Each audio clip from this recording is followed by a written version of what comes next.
Every day, 69 million people still eat at McDonald's. But that number is decreasing, faster than ever before. An empire that was once a symbol of the American dream is now facing the largest boycott wave in its history. Why? It's not because of the taste, but because of faith.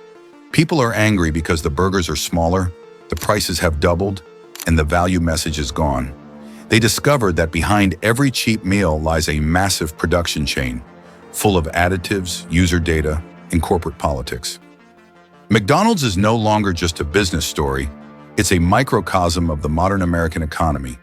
Growth at all costs, maximize profits, and forgetting about people. In the next few minutes, we'll delve into the dark side of the Golden Arches, where every happy meal can be a warning about the decline of an entire culture. When a value meal costs $7.99, I've given up on McDonald's and other fast food restaurants. A simple McChicken now costs up to $2.19. My family of 4, 2 children's meals, 2 main courses, and a smoothie spent $50 at McDonald's.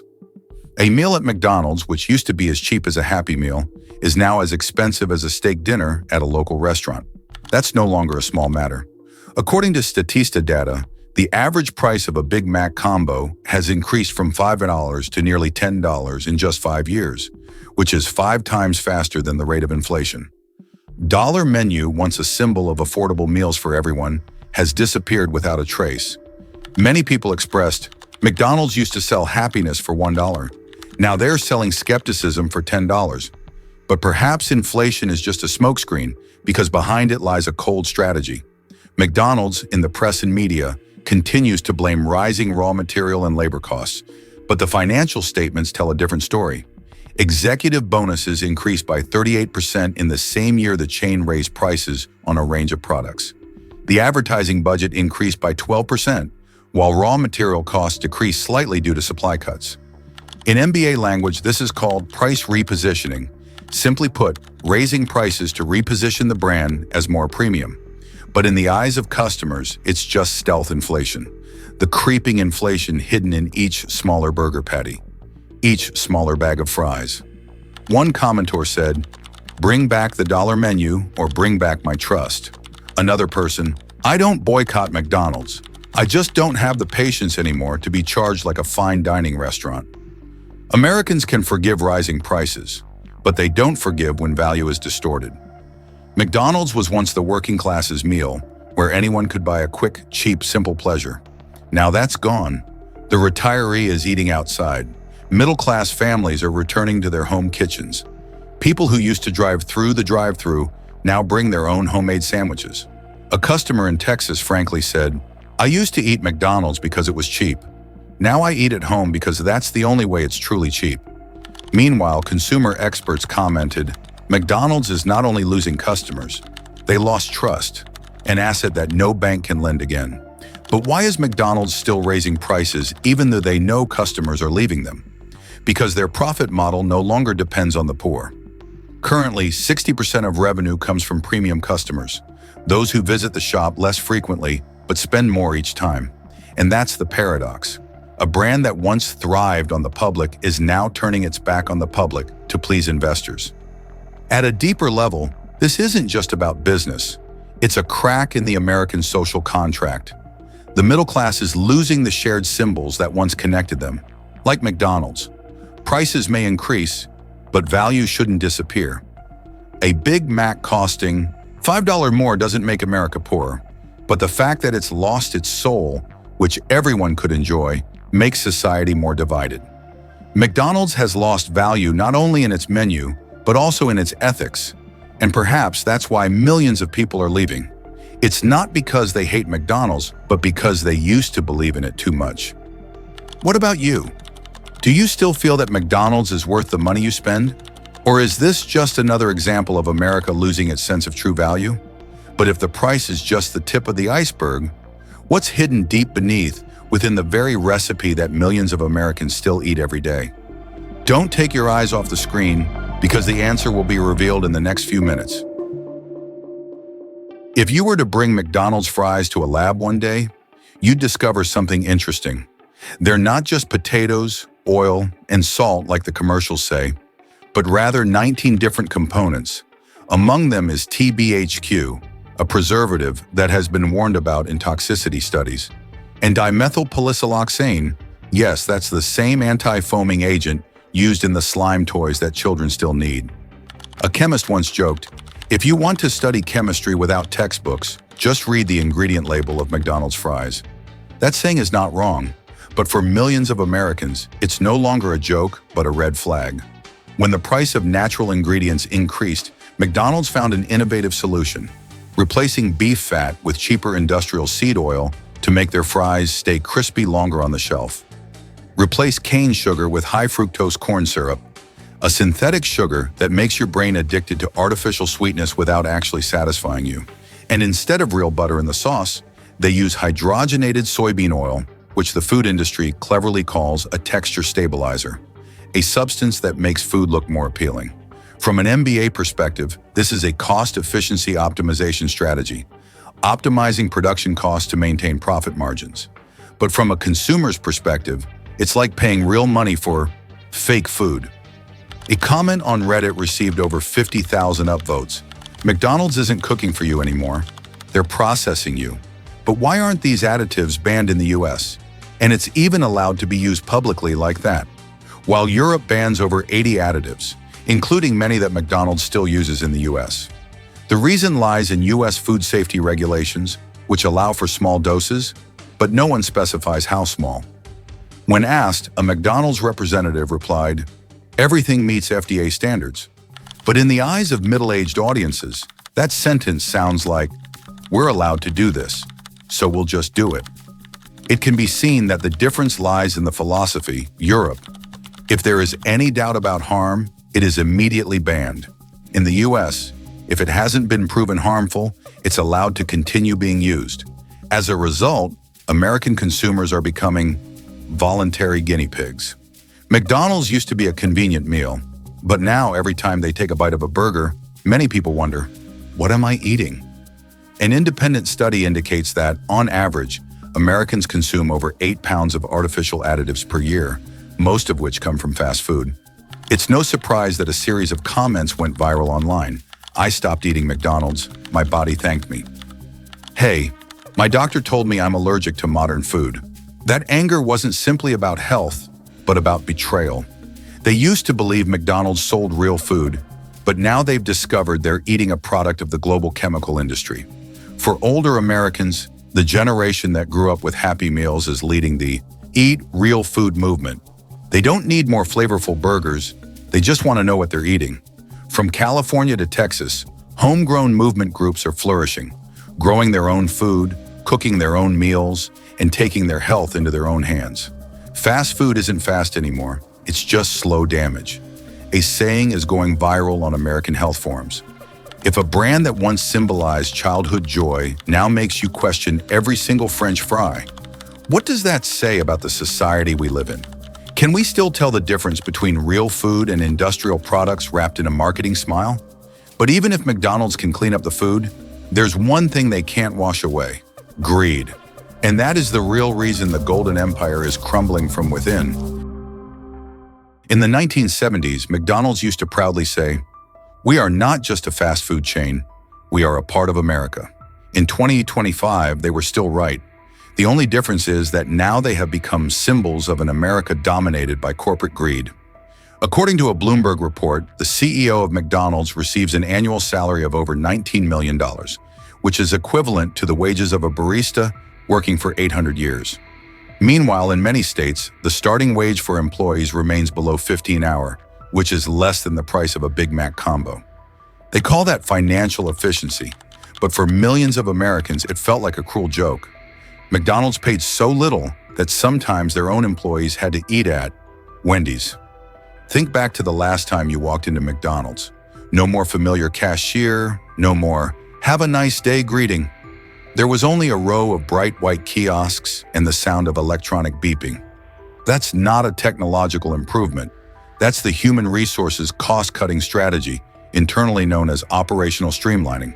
The result? Profits are up, but customers say they feel like they're stepping into a laboratory rather than a restaurant. A man in Missouri said, "I stood waiting for 15 minutes to get my burger. What I got wasn't fast food. but a slow lesson in greed. McDonald's likes to talk about its global success, but look at the numbers. In 2024, personnel costs decreased by 12%, while shareholder dividends increased by 18%. The employee training budget was cut in half, while the executive retention bonus doubled. In MBA language, this is called margin optimization, and in everyday language, their profits are built on the backs of those wearing aprons. It's no surprise that McDonald's internal employee forums are filled with comments like, "Fast food is fast, because we don't have time to breathe. We're serving millions, but we can't afford to eat here ourselves." Greed not only enriches shareholders, but it also impoverishes the soul of the brand. McDonald's once thrived on friendly smiles and cute low prices.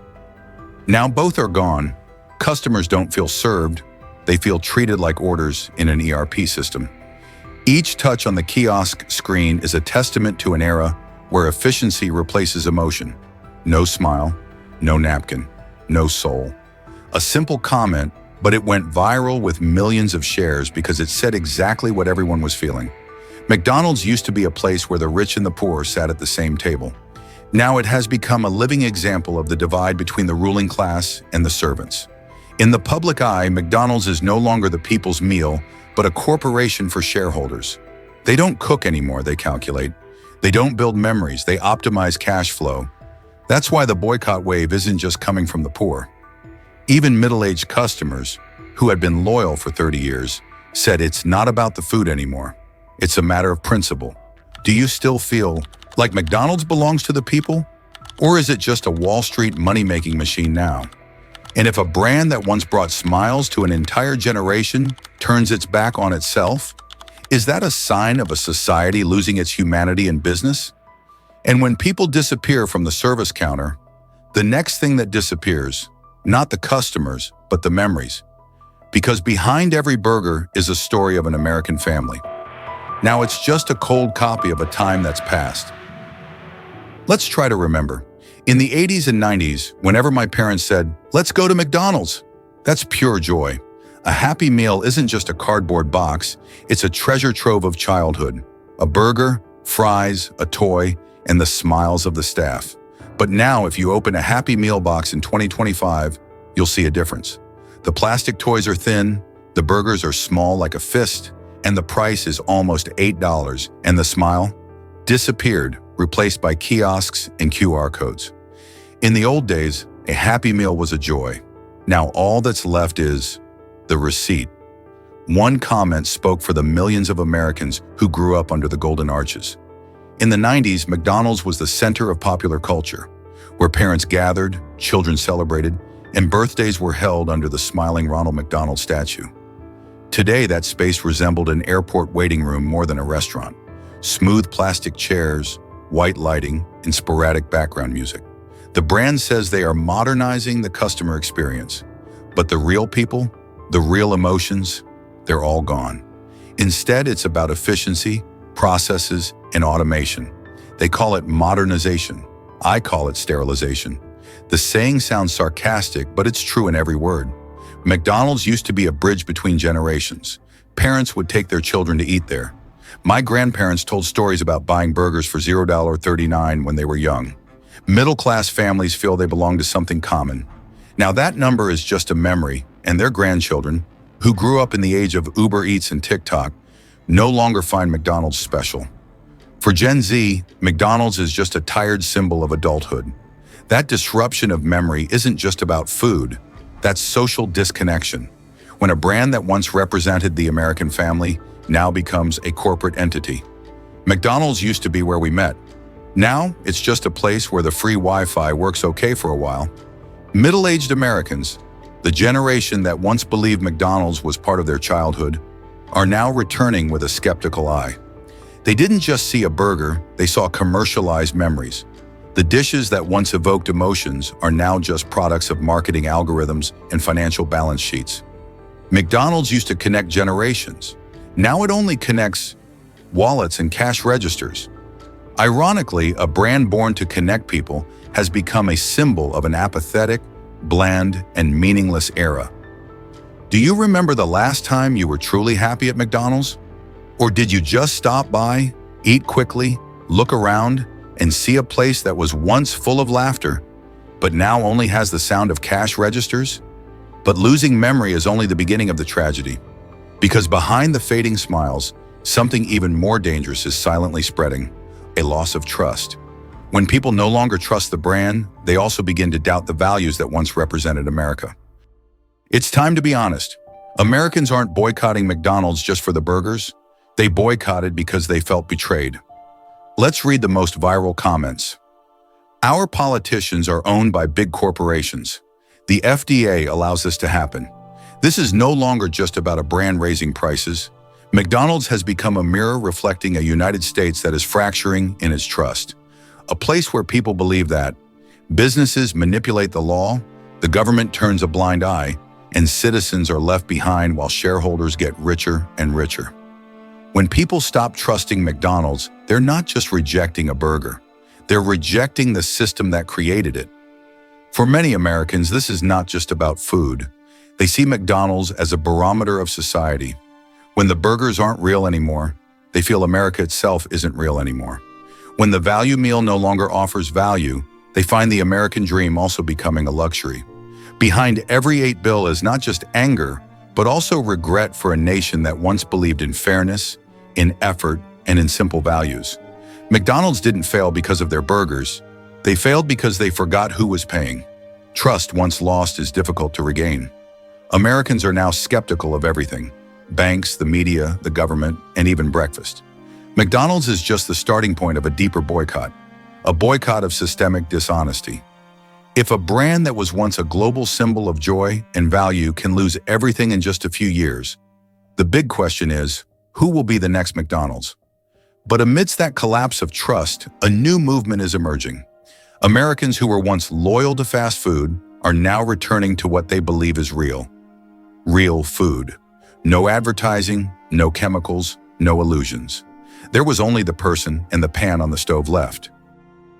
McDonald's is just a small piece of a larger picture, a picture of greed, of faith, and of how a society can lose the values it once held dear. Perhaps the scary thing isn't what's in the burger, but that we're willing to swallow whatever this system puts on our plates. So what do you think? If a brand like McDonald's can lose the trust of an entire generation, what does that say about how the world is operating? Please leave your thoughts in the comments section. We'd love to hear your perspective. If you want to see more videos unpacking the real stories behind the American economy, brands, and politics, please like, subscribe to the channel, and hit the bell so you don't miss the next episodes. All the information in this video is compiled from public sources, financial reports, and consumer feedback. The purpose of the video is not to attack any individual or organization, but to analyze social perspectives and stimulate critical thinking. Thank you for staying with us until the very end. See you in the next videos.